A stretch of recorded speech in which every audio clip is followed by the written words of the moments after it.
I'm I Will Dominate, and this is Thorin's channel. Right, I'm here for another episode of Reflections, and this one is going to be with LS, and who is obviously League of Legends thinker, coach, person who tells you to give him Twitch Prime.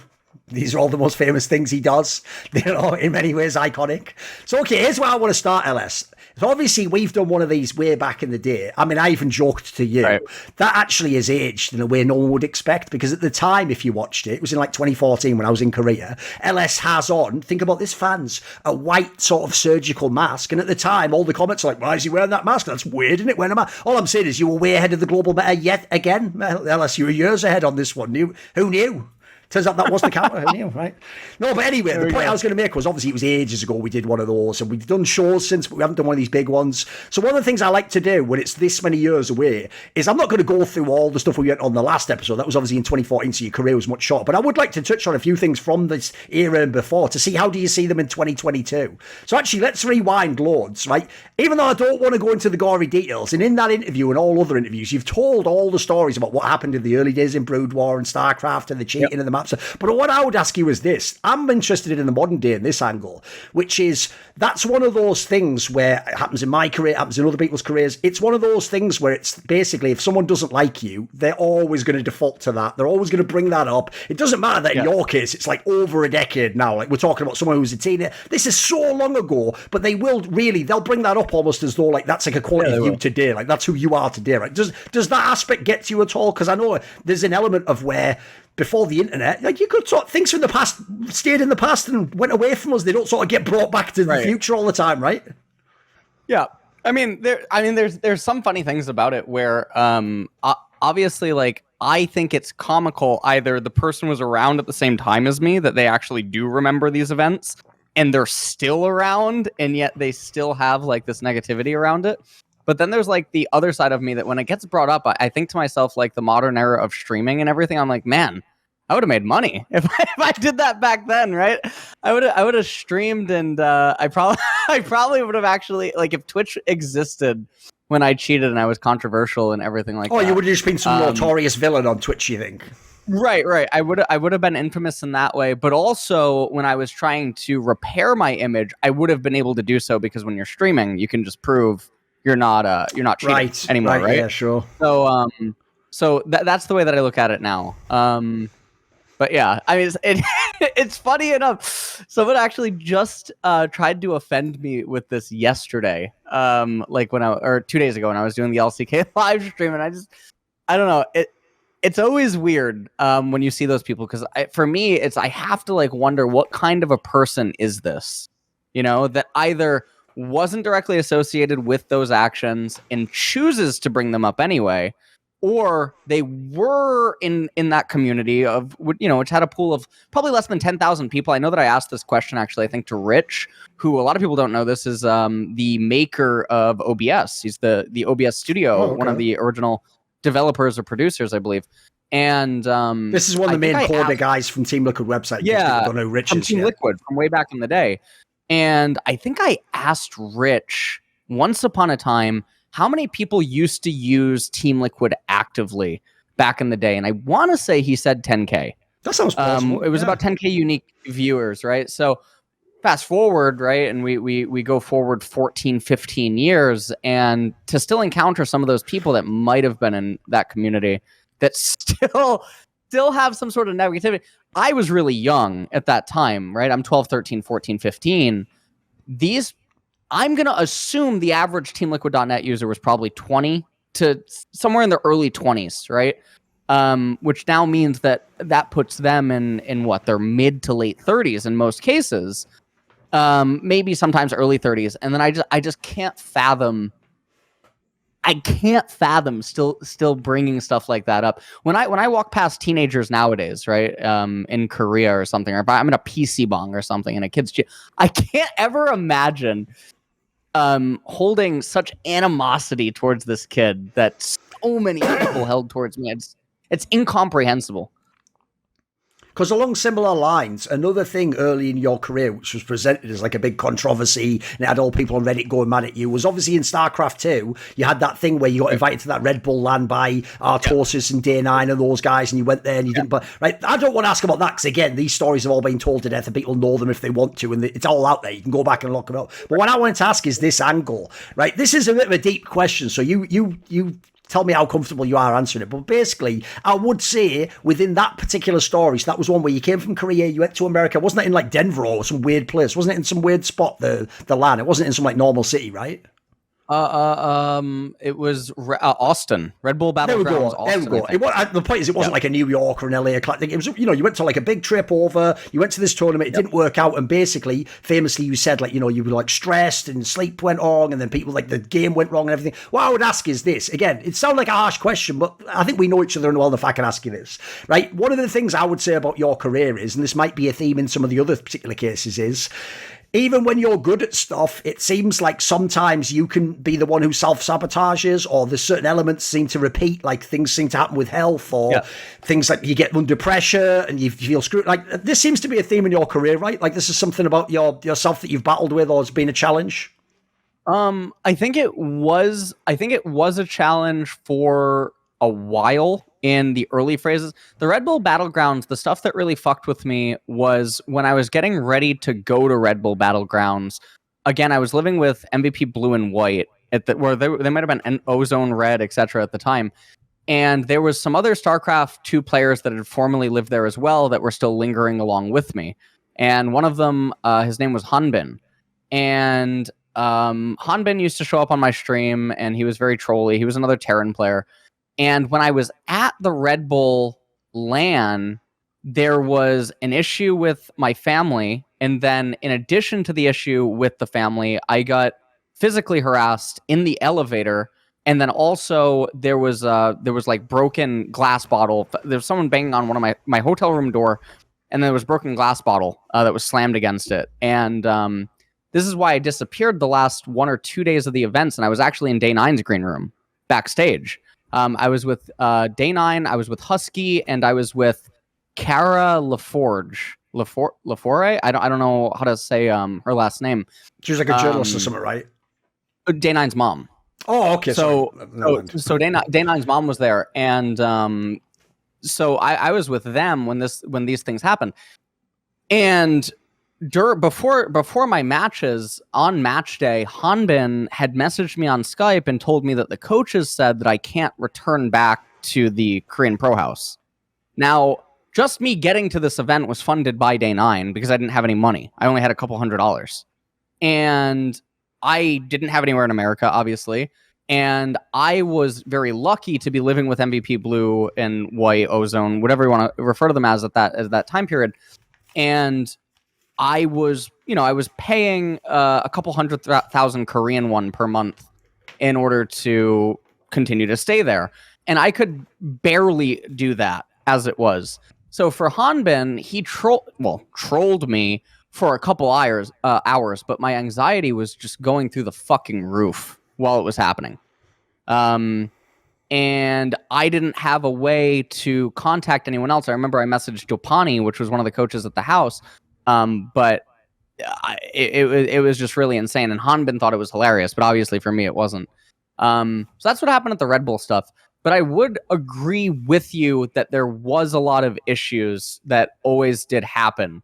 And I think that I always would get ahead of myself with some things. And I think that I really put an end to this, I want to say around 2018, 2019 would probably be when I think I put an end to this. I think at this point, my work ethic started to precede me, where I was doing like, as I became the LCK caster, I also did the co-streams. I co-streamed every single region, and I was having 80 to 100 hour work weeks, like on stream or casting LCK or doing, YouTube videos and putting them out while maintaining other types of things that I was doing.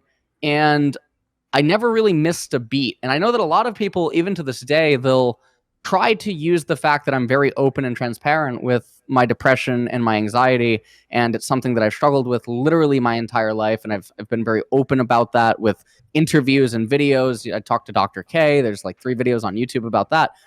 But in the last couple of years, there's actually if there was ever any instances that it would have been able to show itself from preventing me from doing something, whether it was like LCK or something like that, it never ended up happening. I was the person who refused to take breaks in favor of my mental health. You've gone too far the other way now.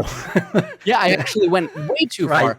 And it's weird to me that I'll still read Reddit. I'll read Reddit comments, or, I'll hear whispers behind the scenes that this is like one of the things that people look at with me in regards to a red flag.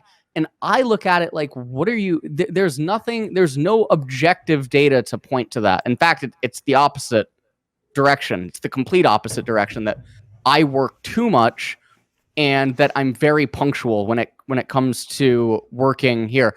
The one thing that I would say, that I would even blame myself for sometimes, because sometimes I am at fault for this, is I do the podcast with Dom and Degon. And self-admittedly, sometimes we're all on different time zones with the schedules that we're on. Sometimes I do end up saying like, I can't do today. Can we do it tomorrow or in 2 days from now or something? And sometimes, the others have done the same thing. And that podcast is a little bit difficult to finagle, but I think it's also because we all happen to be somewhat flexible. And I think that we all know that. And that was something that I felt bad about for Dom in like the first year that we were doing it, because my schedule was so intensive and some days I just could not do it, but I needed to postpone it or something. That would be the one thing that I would point to myself as like an objective measurement of, hey, LS, like you do have this one thing that, you do falter on. But in the same vein, I would also say I'm just doing too much, right? I think it's almost like, right. I've got a segue question to what you're talking about now, because the thing I would follow up on and ask is this is an area where one of the reasons, if you notice, in fact, it's the reason I love this series. I love the chance to dive in deep on people's careers and not just have 5 minutes so they're not pressured. They can sort of open up and give long answers. One of the reasons I love to do it is, I would say the best thing this series ever did was, I would include you in this, but people like Forgiven, these sorts of guys, anyone who people have like a very reductive vision of, they've only seen you in one light, in one context, in like a persona, they've seen highlights or clips where you're whiling out. Someone like that, right? What I love is the idea that you can learn essentially who they are as a person, what their like background is, and in doing so you start to go, oh, it makes sense why they're like this. So one thing I personally do think is, it's not that we can't escape our pasts, it's that our pasts inform who we are. Like, they're obviously the reason the decisions we made then is why we're where we are now and who we are now. So a question I would ask you is this: when I look at your career, when I consider your background, you are someone who essentially was almost like homeless. You were like either running away from home or leaving home or without a home. You moved continents. You did all this time period where we told about in the last interview where you were doing the rags to riches, eating like one kimbap over a whole day in the shit Goshi hotel. Like, everyone knows the story. But I would say people who don't know that angle and they only know LS, the massive streamer now, and they know you make millions and you got all these great career opportunities and you're famous, they don't probably realise, LS, that some of that past stuff still seems to inform you now. Like, I get the vibe, part of why you grind yourself down doing all this streams, they might just think it's purely because you're seeing the numbers go up on the number. I think part of it's that you remember what it's like to be homeless. You remember what it's like not to have opportunity. You know that in theory, maybe I can go back to that. That's part of it's sort of like, I've got to keep hold of this while I've got it now. I've got to strike while the iron's hot, right? Yep. I actually, funnily enough, I talked about this with my my psychiatrist today. I like, this has been one of the main focal points, actually, is the work ethic, my refusal to take breaks, and fear of money. This is a thing. I mean, I obviously, like, I joke on my stream, 39K, right? Because that's what comes up if you search my net worth and stuff. But anyone who's ever visited my house would know it's very empty. It's very barren. I don't have furniture. I don't have I don't have a lot of stuff here. I have my equipment. I have my desk. I have my bed. I have essentials for like my day-to-day life. And outside of that, nothing. There's no spare chairs outside of gaming chairs. I don't buy gaming chairs. I just have the ones that I've managed to be like given over the years. Like, I still have my Tempo Storm chair in the other room and it's completely torn up. And what's going on with this is I struggle really hard with not just thinking that everything can just go to shit again in a second, because I see it with other streamers, right?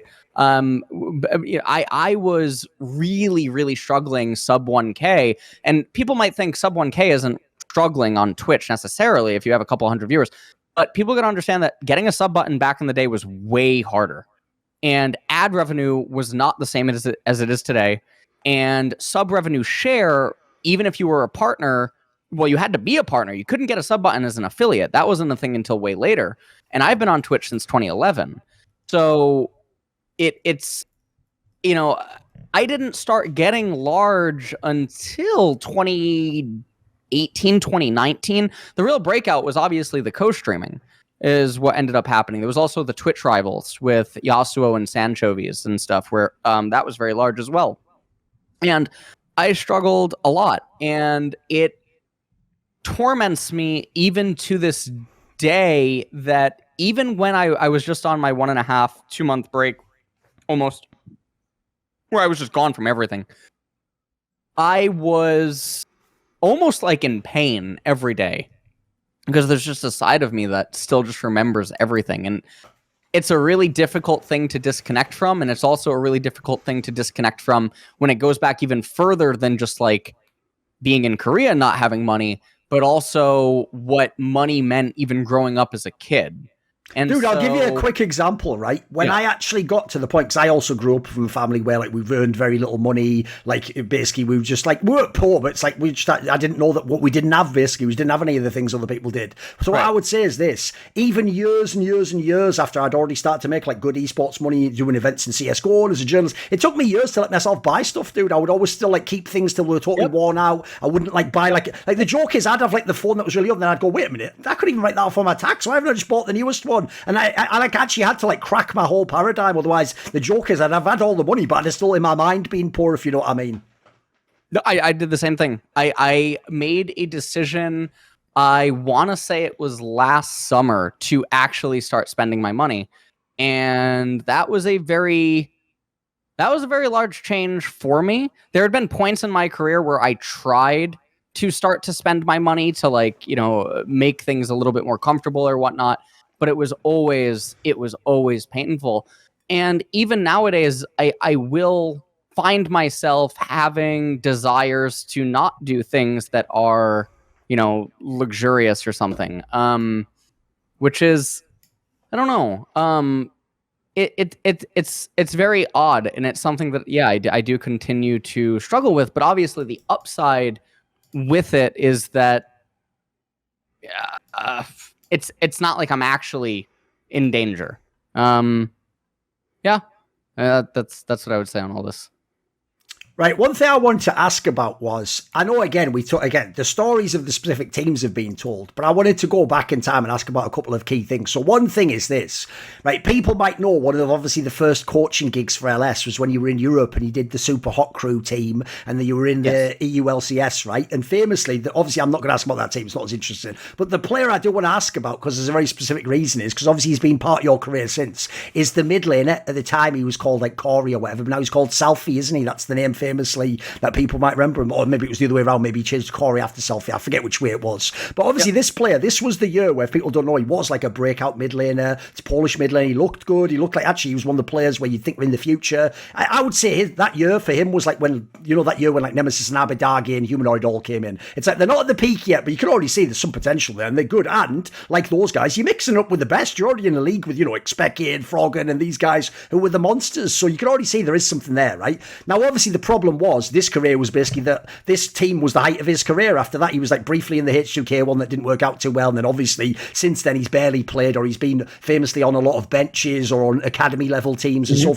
his career in terms of his name never went any beyond there. But obviously even in the last few years, I mean, part of it was for that meme where you had him on the fucking tier list of mid lane in like season 9 or something. But obviously he's someone who's been in your circle, you mentioned him since. What I want to ask is this, essentially I'm saying I do get why initially he was fascinating. I think there was potential there. I think he I think maybe he just mismanaged his career or something. What I want to know is what was the connection with Selfie? Why has Selfie been a through line in your career? And why did you sort of like, you're someone who obviously to the end now, you still hold out that like he was a talented player and maybe he could even do something in the last few years, right? What's special about Selfie in this sense? I thought Selfie, so I think my priority is on what made players good. And I would always point to, it's actually really rare that I champion a player.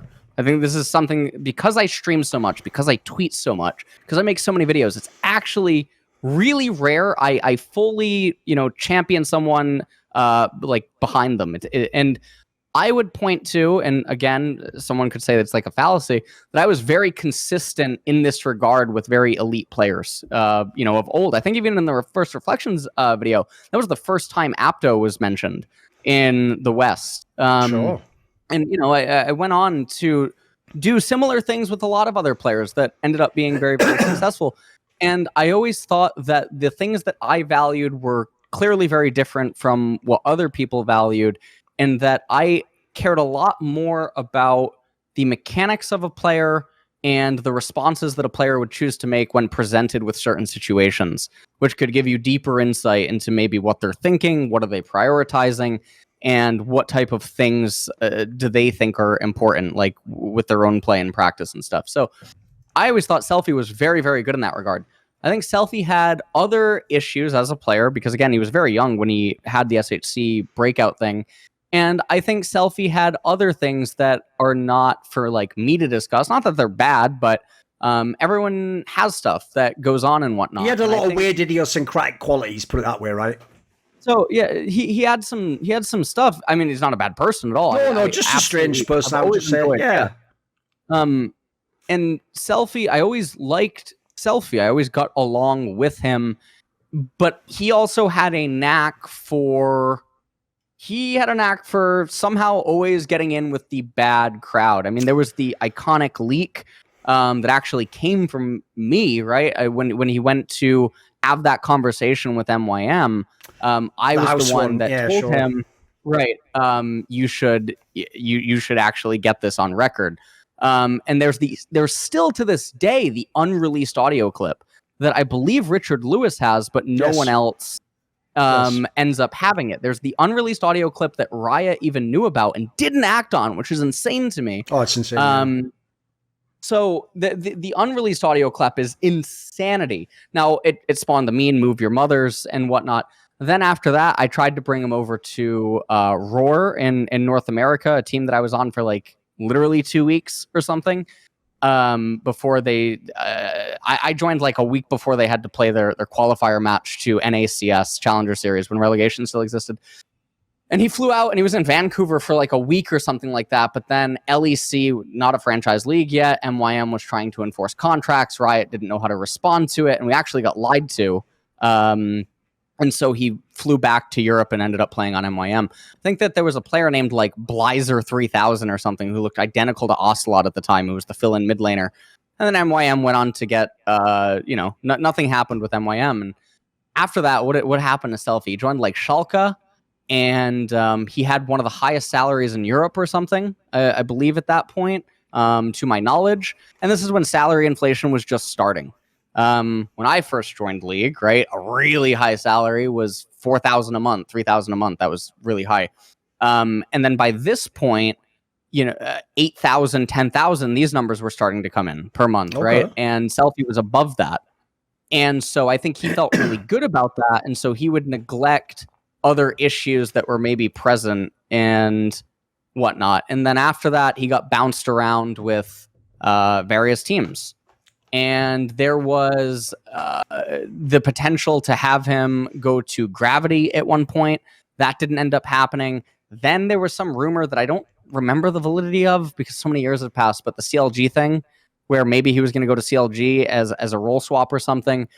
And then after that, there was Tempo Storm. We're on Tempo Storm together, where he was the best performing player. I think if any of the players were interviewed nowadays, it really was just everyone felt bad because Selfie was so much better than everyone else on the team. And so they felt really bad for Selfie because Selfie became really discouraged. And then he had a falling out with Reynad at that time. And then after Tempo Storm, I don't remember. UK, right?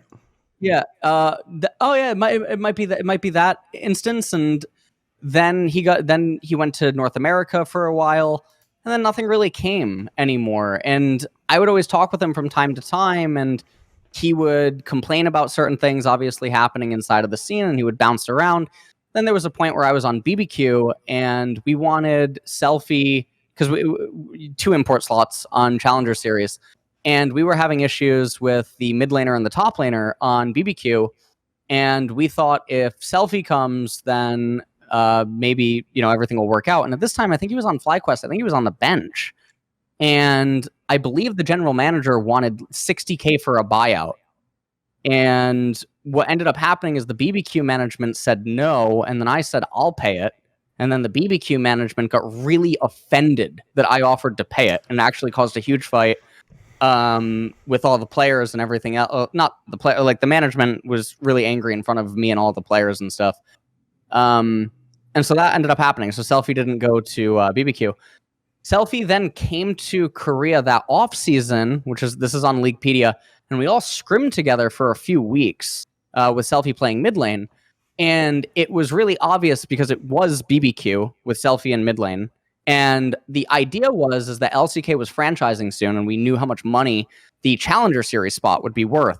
So the plan is that I would just fund it. We would get into the Challenger Series spot, and then we would split it between the players and myself. But then because I'm funding it, I would get a % higher cut of whatever the slot would sell for.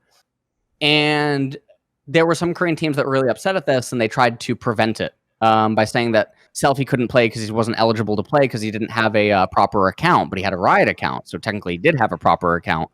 So there was some stuff there, and then what ended up happening is one of the players at the time got into an argument with another one of the players, and literally the day of the tournament, we didn't go.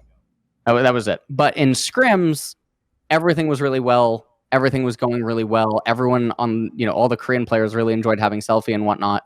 And then after that, he stayed for about a month and then went back to Europe. And then that was probably the last time that him and I had a lot of frequent contact.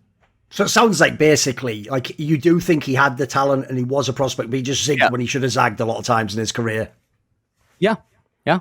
And I mean, sometimes we see this, right? You see players that, I think, in LCK especially, I think now, because there's less frequent turnover of players happening, right? Where players that have been around for a while and then suddenly they just get a okay enough roster with players, and then suddenly they seem like they're really, really good.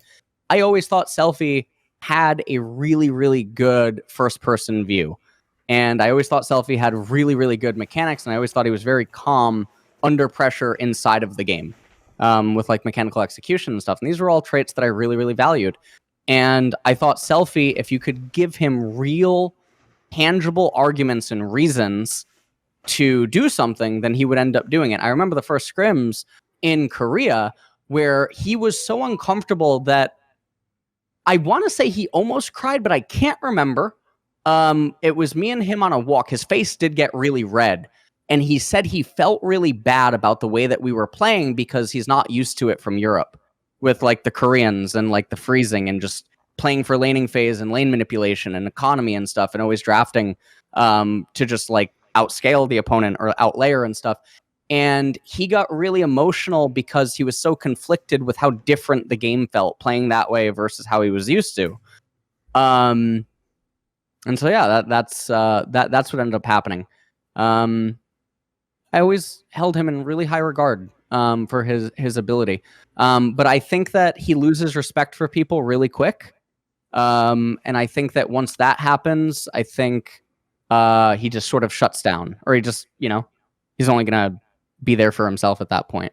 But I mean, he's much older now, and it's been several years, so people do change. He shows up in my Twitch chat time to time. He's now actually I think a lot of people don't know this. He's the C9 Academy coach. Oh, okay. He ended up at C9. He ended up at C9 Academy. He was trialing at some point, and then he officially got the job. So that's what he's up to now. Right. Another team, obviously, that you coached this time in LCS was the Gravity Squad. But actually, here's my question for this one, dude. If you go back and look now, if you actually know the players and their careers, this team had way more potential than people realised back then, mate. Like, obviously, it had Hearthstone when he was sort of like a rookie, basically. Like, he obviously, people know, went on to all those championships with TSM, was a pretty legit sort of, I would say, dual threat. He could carry and he could play the weak side. You had Saint Vicious as the jungler. Now, sure, this is towards the end of his career, but he was still an all right player. He's obviously mega experienced. Keane was the mid laner, who everyone knows. Like, yeah, he was a bit gimmicky, but he got it done in LCS. And the bot lane of Cop and Bunny Fufu. Right, Bunny Fufu, if people don't know, I really do think is another person who was a talent who could definitely, if streaming didn't exist, this guy could have been a really good player. Like, he clearly had like a mad ceiling to his like playmaking and pike and all that shit. Like, that was really skilled. So like, when I look back on this team now, like, this team was pretty good actually. This is better than I sort of remember at the time. Almost like, I know you only got the one split, so like, how do you look back on that squad? On the squad, the players didn't actually get along that well. There was a lot of internal conflict, and then there was also a lot of esports was truly in its infancy, right? Because this is where everyone's getting ready for like franchising, or there's like talks about it getting ready to happen and everything. And my time on Gravity was obviously very bad. I've spoken about it now, and obviously there's been other stuff that's come out. Some people will like still to this day link the Saint Vicious clip, claiming that I never showed up to scrims and everything. And that clip was 2 years after Gravity, right, when I was on Tempo Storm. And then unbeknownst to Saint, I still had the old hard drive that had all the scrims. So I was just able to actually show like he's lying, and here's the reason why he's lying.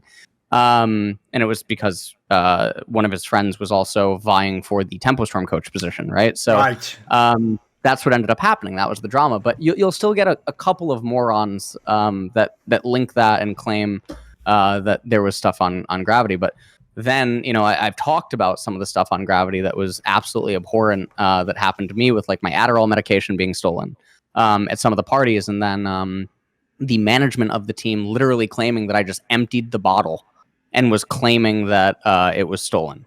Just like totally fucking insane things. And then there was like the cockroaches in the garage, the trash in the garage. I was sleeping in the garage with my fiance. Just a lot of very not good. The house was insane. The house was absolutely beautiful. Still to this day in Western LoL, it's the nicest house I've ever seen for an esports team.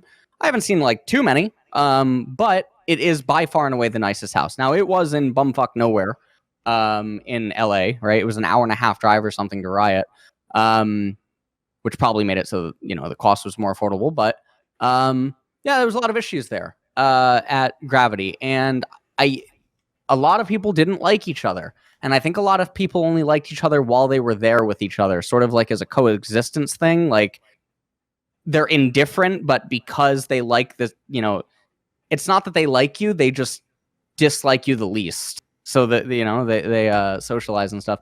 And I think that's what happened. And there was a lot of other stuff I wasn't comfortable with on Gravity, with like drugs and alcohol being present in the house. Like, again, esports was very different 7 years ago, 7.5 years ago almost. I mean, in some ways it's still fucked up, but yeah, that's the Gravity tenure. I think go on. The players were the players were all upper or middle of the pack, I think, in skill potential, but their detest for each other, I think, was also problematic, regardless of whatever presentation or persona they might have put on. Cop, I think, is doing really well nowadays, and I'm happy for Cop. Cop dealt with a lot of bullshit at certain points. I don't know. I don't follow all of them. I talked to Keane once in a blue moon, like really once in a blue moon. He's DM'd me some like helpful advice on stuff with like Korea. He's actually, I think, good friends with someone who's staying here right now. Shrimp is staying with me, and I think that Shrimp and him talk a lot about TFT. Keane's very successful TFT. I always thought Keane was really smart. Keane was really, really, really smart. Saint Vicious. Saint had his own stuff. I think Saint's a lot better nowadays. He shows up in chat sometimes. We're totally fine now. There's obviously like that fallout on Twitter a long time ago. Bunny Fufu, you're right. I think Bunny had a lot of potential. I think that's gone now. But also in the same vein, he's probably one of the most successful League of Legends people that the game's ever produced now. A lot of people probably don't know his this, YouTube and stuff popped off like a motherfucker. Yeah. He has like 7 different YouTubes. He has a Chinese only dedicated YouTube. I think he even has like a Vietnamese dedicated YouTube because Vietnam has a really big LoL player base that not a lot of people know about. Bunny Fufu, I truly do wonder if he has 8 digits. I would not be surprised if he does in terms of net worth. I know that he's built several different homes in the United States that are very large in like various states and stuff, and he rents them out and he does all that business stuff, and I think his mom helps him with a lot of things, and he's still pretty young, but he's uber successful, even if people don't remember him, and I think that's insane because that's not the Bunny I remember. He had a girlfriend at the time that just literally did everything for him at the time, and I don't know, it's very insane to see how well he turned out. Some of the others I don't really keep up with. Haunter's, I think, like teamless, and I don't even know if he does anything anymore. I don't think he's had a team in a while. The Korean player Move, I don't know what happened to him. He bounced around. He was probably one of my first like encounters with like a flat earther. Or like I use this term in a derogatory sense for just someone that like refuses to accept math in League of Legends. Okay. Where like you can show them literally a math calculation that something is objectively better, and they still just look at it and say no. And it's the weirdest thing in the world. I had a lot of flat Earth level conversations with him about game items and runes and other stuff. That was my first instance of dealing with that with a Korean player, which is the reason that I'm highlighting it right now. But yeah, fair enough. By the way, just as an aside, actually on the Keane topic, I want to quickly ask you about that, because on the one hand, I could see a way in which you would totally fuck with Keane. Obviously, he's a very experimental player who came with law. Like, if people don't know, he did introduce a bunch of really weird picks and weird matchups and stuff in the NA. I would even say that's probably the thing that was his signature, wasn't it? Having like the weird matchup from solo queue, that if you hadn't played solo queue that week, you're going to be in trouble if you have to play him in the LCS game. But on the other hand, I imagine it must have been a bit frustrating too, because the downside he had was a lot of his game was that he wasn't as much the guy in the meta who could just play the strongest picks, right? So on the one hand, like, I could see him being someone you'd like to coach, but also maybe a challenge. Well, I got along with Keane and Cop the most at the house. I think Keane, because we were so similar in age at the time, and you know, everyone in the house was different. Sate was very much older than everyone. The manager was also very young. I think he was like 21 at the time, and so me and Keane got along well. Also because he was able to speak to me in Korean and I could understand, even if I couldn't really speak back very much. And that made him very comfortable because there's no other Korean speaker in the house. And so that was, you know, I mean, it was nice. But I would say this, I think that your perspective of it now would be correct if it was modern day LS. But there was a massive turning point in my career, which is before and after meeting Valentin Mackel, which is the Magic the Gathering. He's one of the best Magic the Gathering players in the history of the game. He had like a nickname as the Roadrunner because traveling in Magic is very expensive. So when you travel, especially intercontinental, to do these really, really high variance tournaments, it's almost like you're burning money. You're just burning cash. But for Valentin, he would travel and consistently place really, really, really high in all these tournaments. And then he would dominate side games, and he would be a part of some of the best teams or like the best practice squads in Europe. And Valentin Mackel, I had flown him out to Korea in 2018 because I was really like playing Magic as a hobby at that point, but I wanted to get really good at Magic. And Valentin had showed up in my chat, and he actually would flame me when I was talking about Magic and playing Moto and stuff. And I didn't know that he played League, but he did. And so I have this guy that's showing up who is one of the best in the entire game, especially at limited format draft, is his specialty. He's like a draft and limited specialist. So he's very good at reading a small pool of cards and understanding what works best and why, and what the pick order and priority should be relative to the curve of your deck and everything like that. That's like his super insane forte. And I flew him out for 3 months, and we grinded Magic, and he would coach me nonstop on Moto, Magic the Gathering Online, and I actually qualified for a Pro Tour qualifier. Like, I won the largest tournament at that time in South Korea. I had placed first in the qualifier for it.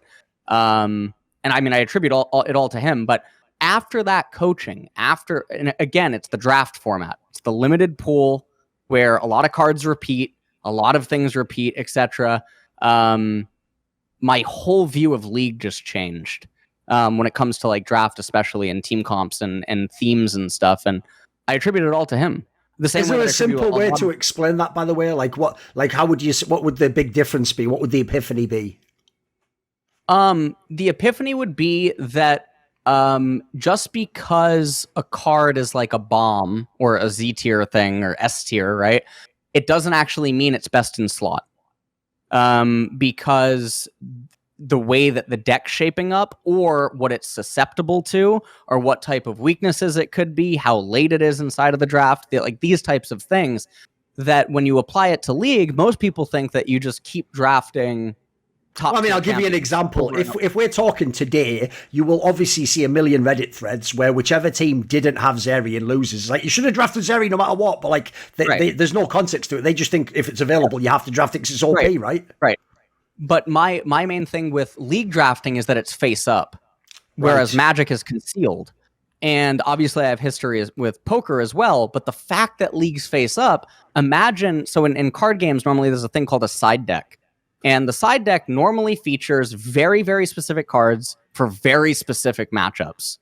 And normally when you play in a main tournament that can have, 9, 10, 11 rounds, you play game 1 against the opponent and you're like, shit, this is a counter matchup. You get screwed game 1.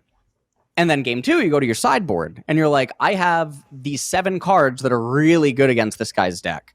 And obviously he's going to put in cards that are good against your deck, your archetype deck.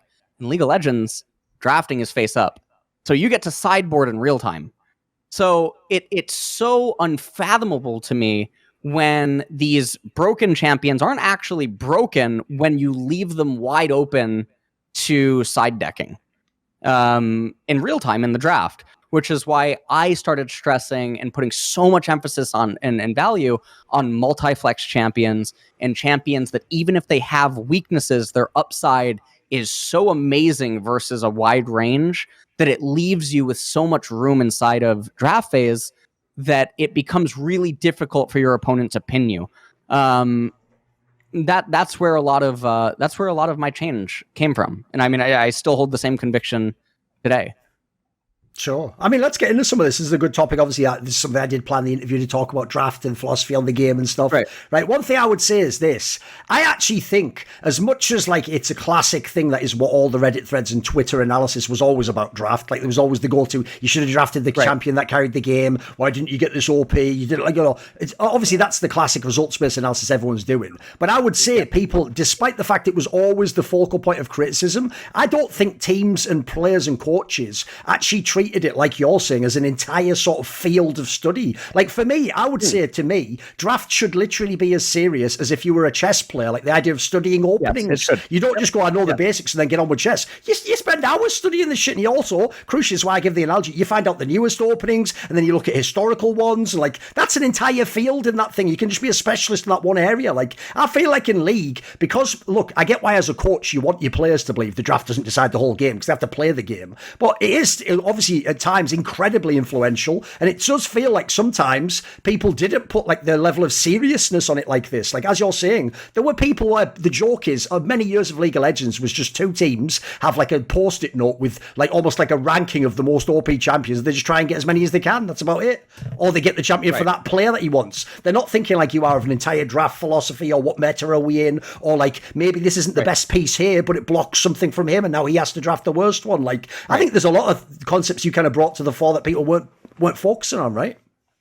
Yeah, I think that most people don't look at draft in that way, and I think some people will say that it's very egotistical for me to say this, that it's very difficult to do that, and I think that people would rather not allocate the time towards trying to do it because of the comprehensive knowledge that one would need to possess about so many champions as well as the lane dynamics and how they intertwine.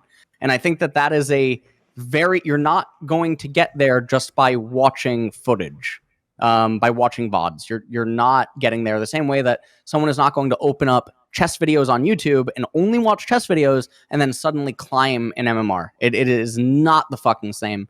And I slaved away at this game, and I would repeatedly raise new hypotheses, like new questions for myself to try to answer and reach different conclusions. And I just had a 4.5 hour video that's going to be coming out on my main channel that is going to describe why this is not a simple conversation, why it's not a simple discussion, why it's not easily teachable, and all these other things. And it's because of the process that ends up happening. And in that video, I used an example, which is there's a jungler that came out recently. Her name's Belveth.